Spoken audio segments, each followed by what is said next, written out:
टूटे रिश्तों से नई सुबह तक। मुरादाबाद के एक छोटे से कस्बे में संध्या अपनी 6 साल की बेटी काव्या के साथ रहती थी। पति की असमय मृत्यु ने उसके जीवन की खुशियां छीन ली थी। माँ बाप ने समझाया, बेटी तू अभी बहुत छोटी है, अकेली जिंदगी कैसे काटेगी, हम चाहते हैं कि तू फिर से घर बसा ले। संध्या चुपचाप उनकी बात मान गई। उसे लगा शायद उसकी बेटी को भी एक पिता का साया मिल जाएगा। कुछ ही महीनों बाद संध्या की शादी रघुवीर नाम के आदमी से कर दी गई। रघुवीर का भी पहले से एक 10 साल का बेटा अमित था।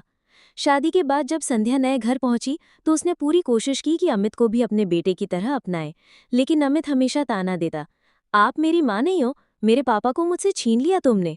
काव्या मासूम थी, वो अमित के पीछे पीछे घूमती और कहती, भैया मेरे साथ खेलो ना, लेकिन अमित अक्सर उसे धक्का देकर कहता, मुझसे दूर रहो। रघुवीर ये सब देखकर चुप रहते। वे कामकाज में व्यस्त रहते और घर की परेशानियों को संध्या की जिम्मेदारी मानते। समय बीतता गया। काव्या पढ़ाई में बहुत होशियार थी। उसकी मास्टरनी अक्सर कहती, संध्या बहन, आपकी बेटी बहुत तेज है, एक दिन आपका नाम रोशन करेगी। ये सुनकर संध्या के मन को तसल्ली मिलती। लेकिन घर में हालात अच्छे नहीं थे। अमित का मन पढ़ाई से हट गया था और वह गली मोहल्ले के लड़कों के साथ घूमने लगा। कभी कभी जब अमित गलती करता तो रघुवीर उसे डांटते और अमित तुरंत कहता, मुझे डांट क्यों रहे हो, ये औरत तो मेरी माँ नहीं है, इसने ही हमारी जिंदगी बर्बाद कर दी। ये सुनकर संध्या के दिल पर चोट लगती। रात को तकिए में मुंह छिपाकर आंसू बहाती।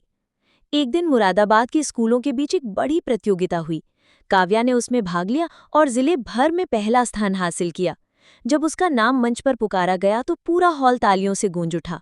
संध्या की आंखों में खुशी के आंसू थे, लेकिन घर लौटने पर अमित और भी चिढ़ गया। पापा, सब लोग काव्या काव्या करते रहते हैं, जैसे मैं हूं ही नहीं। रघुवीर ने गुस्से में कहा, कभी अपनी बहन से सीखो, मेहनत करोगे तभी लोग पहचानेंगे। अमित को ये सब और बुरा लगा। उसके मन में संध्या और काव्या के प्रति नफरत और बढ़ गई। एक दिन अमित गलत दोस्तों के साथ मंडी से चोरी करता पकड़ा गया। पुलिस इसे पकड़कर ले गई। रघुवीर का शर्म से सर झुक गया। तभी संध्या ने हिम्मत दिखाई। उसने अमित का हाथ पकड़ा और पुलिस से कहा, बच्चा है साहब, गलती हो गई, माफ कर दीजिए, दोबारा नहीं करेगा। पुलिस वाले ने चेतावनी देकर छोड़ दिया। उस रात अमित ने पहली बार संध्या को आंसुओं में देखा।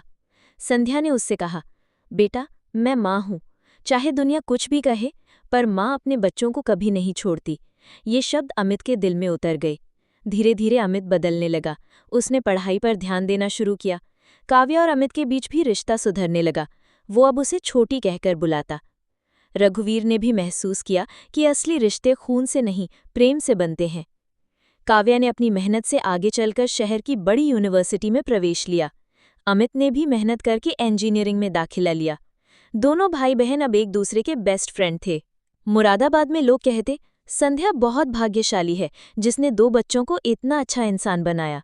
संध्या मुस्कुराती और धीरे से कहती, नसीब से नहीं, ये तो माँ के धैर्य और प्यार की जीत है। एक दिन जब अमित अपनी नौकरी से जाने से पहले संध्या के पैर छूकर बोला, माँ, अगर आपने उस दिन मेरा हाथ ना पकड़ा होता तो शायद मैं आज कहीं जेल में होता। आज मैं जो भी हूँ आपकी वजह से हूँ। संध्या की आंखें भर आईं। उसने काव्या और अमित दोनों को गले से लगा लिया। तुम दोनों मेरे जीवन की असली दौलत हो। घर में अब नफरत की जगह प्यार था। रिश्ते जो कभी टूटे टूटे लगते थे, आज मैं इस सुबह की तरह जगमगा रहे थे। इस कहानी से यही सीख मिलती है कि रिश्ते खून से नहीं, अपनेपन और धैर्य से बनते हैं।